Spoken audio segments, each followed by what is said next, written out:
Hello, Blake Rudis here with EverydayHDR.com and HDRinsider.com. And today I want to talk about how you can use Perfect Effects 8 to make a really awesome HDR photograph from a single exposure. Now, this was not tone mapped. It was just a single exposure that I took. It was the 0 EV from a snow picture I took a couple months ago out here in Missouri. So this barn looks great already.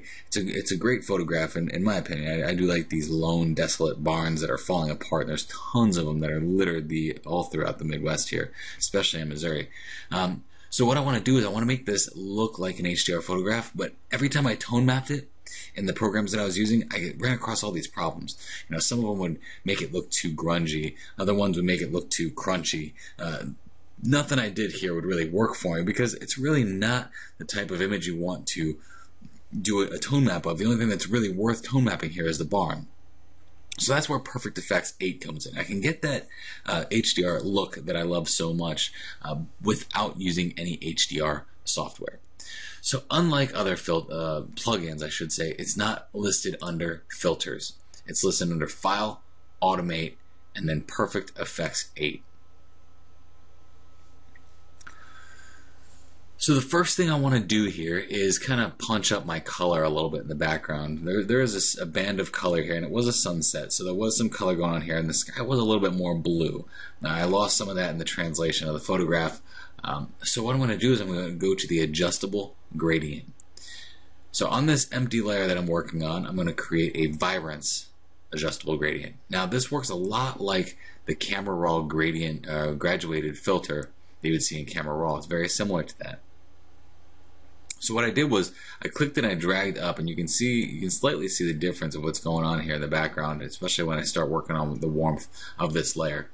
What you're not seeing is that down here, this would normally be a mask. So over here, once we create this layer, we're going to see a mask on that bottom area. So what I want to do is I want to go down to the filter options. So over here is the filter, and then over here are the options for that filter. Now we have plenty of other things we can get into. I'll get into that in a second here. But with that vibrance set, I'm going to bring I don't want to mess with that actually. Not mess with the brightness. I'm going to bring the warmth up to about 20. Really bring in some warmth there, and then also bring in a lot of vibrance to really make that sky punch up a little bit. Now what you're seeing here is there's a lot of stuff happening to this barn that I'm not a big fan of. So what I'm going to do is I'm going to go up to Protect and go to Protect Shadows and bring the shadows all the way up. And you see it brought all of the what was working in that adjustable gradient, and it took away everything that's in the shadows. I don't want it working on the shadows. All I wanted to do is work on the background there and really bring out that sky. And that's one way to do it without doing any masking. Now, if it's still a little too much and you want some masking, there's a little tool up here, and you can paint and you can mask out an area. See how I said before, there's what's going on with that adjustable gradient. It's masking out the bottom, and it's only giving us color for the top. Now, I still want to paint out this wood a little bit because it's a little too punchy as far as orangish warmth up there in that wood on that barn. And some of the other adjustments that we're going to do here are really going to bring out some color in that too. So I'm going to go ahead and mask that out so I don't hit that. Now if you went too far, because I really like that metal being that warm color. If I went too far and paint it out, I can press Alt or Option just like you would in Photoshop, and it will let me paint in the opposite color, which is white, to bring that area back. But I got some of the wood here, so let me go ahead and paint that with the black for the subtraction. And the difference here is that you're not painting in black and white, you're painting in plus and minus. So just know that the minus means you're taking away that filter effect, and the plus means you're bringing some area back. Alright, so before we move on to the next filter, we need to press this plus Add Empty Layer. If you don't, and you make and you select another filter, it's going to erase the filter you're working on. So always press that plus sign, and it happens to me all the time. I forget to do that. So if you forget to do it, don't worry about it. So now I'm going to go to Sunshine, and I'm going to add a lot of warmth to that background area. I really like the warmth that I'm bringing in there, and that works for me. So I think just that sunshine layer alone works out pretty well. And you can see, especially in the snow here, it's really starting to bring out some of the white in that area that should be white in the snow. So I really like what's going on there.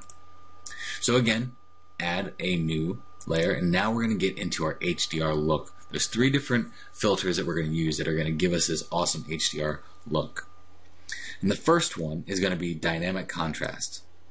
So I'm going to press natural on dynamic contrast, and if I press that on and off, you can see that it's really bringing out a lot of contrast in this photograph, but it's bringing out contrast in areas that I don't really like it to bring out. And one of those areas is the shadows. So again, I'm going to go to apply to and change that to just the midtones. I don't want it to affect my highlights or my shadows. I just want it to affect my midtones. So there's the before and after on the dynamic contrast. Now the next filter I'm going to bring in is the actual filter called HDR look. And you can guess what that's going to do for us. It's going to give us an HDR look. So I'm going to click on natural, and bam, it really does give us an HDR look really quickly. And it looks great. Although I'm also a fan of only applying this to the midtones. The reason why I only want to apply this to the midtones is because if I add it to the highlights, I start to get some haloing, and if I add it to the shadows, it starts to bring out noise that I don't want it to bring out. So if I apply it to just the midtones, it's really just bringing out all this detail in this snow that I was not able to receive before. It's also bringing out a lot of detail in the wood that's going on there, and that looks pretty good. So I like what that's doing, and it's giving me a pretty cool look overall with this grungy image that we have, this old beat up urbex looking, I guess it's urban exploration, even though it's out in the middle of nowhere. And now we're going to go into sharpening. So I need to create a new layer and go to sharpening. So under the sharpening tab, I want to go to amazing detail finder, and it does amazingly find all my detail, and it really brings it out. And I don't like what it's doing to the barn because it makes it look really crunchy on the sharpening side. So what I'm going to do is I'm actually going to reduce the layer opacity. Now if you reduce the master opacity, that's going to affect every one of the layers that we have going on in our stack.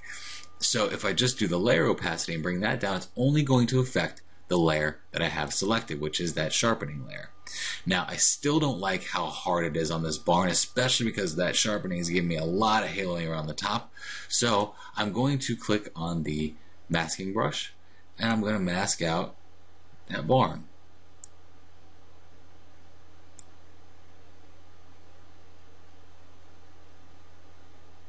Because I don't like how sharp it's making a lot of that stuff in the barn.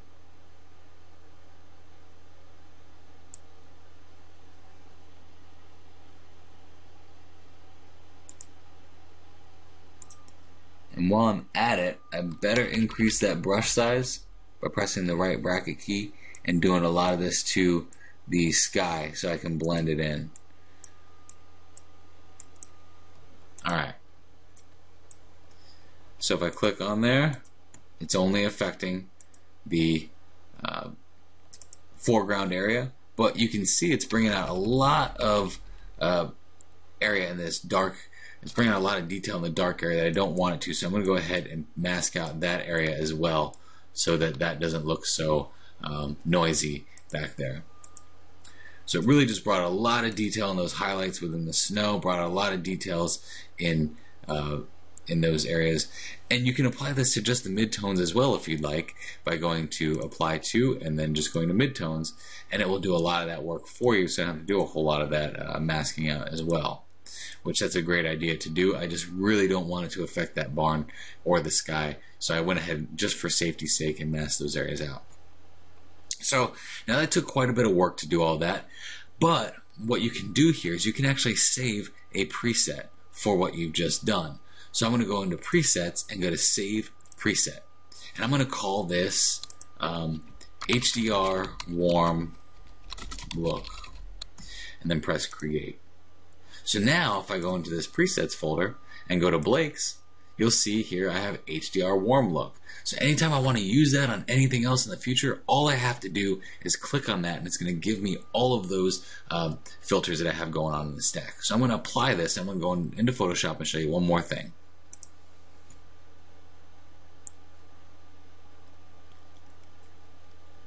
Now I really do like Perfect Effects 8 that onOne has going on here.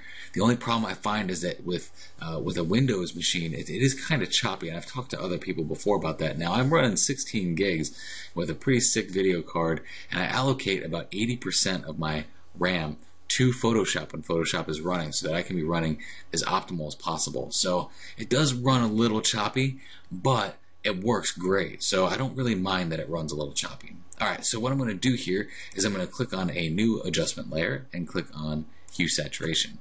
One thing real quick, I really like that with Perfect Effects, what it does is it creates a new layer for me and even calls it Perfect Effects. So I can click that layer on and off, and I can say, well, it looks like some of that stuff is a little too much, so I can drop the opacity on it and make that not as strong.